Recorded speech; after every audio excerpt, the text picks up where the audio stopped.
কি গো,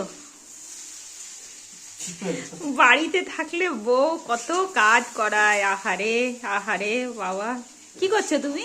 এই একটু আলু ভাজি রাতের জন্য, আরে মাছ ভাজা আছে, অল্প মাছ ভাজবো। মাছ? হ্যাঁ হ্যাঁ, এটা মাছটা রাখা আছে, ভেজে দাও। হ্যাঁ। আর আলুটা কি দিয়ে ভাজছো গো? রসুন, পেঁয়াজ, লঙ্কা। কি ভাল লাগবে বেশি করে রসুন দিয়ে আলু বেশি ভাজা। করে রসুন দিয়েছি।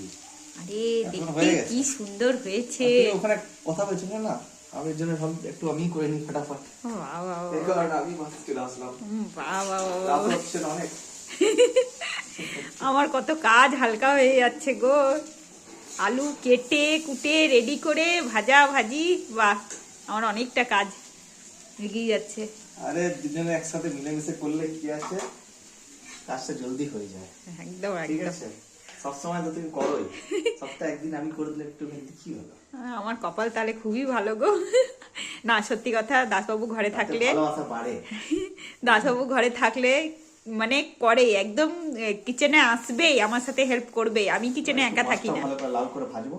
হ্যাঁ তোমার ছেলে আর আমি মিলে খাবো। আচ্ছা তুমি আলু ভাজা দিয়ে খাবে। চলো তাহলে। ঠিক আছে, সোমবার তোমার তো নিরামিষ। ঠিক আছে চলো। ঠিক আছে। হুম।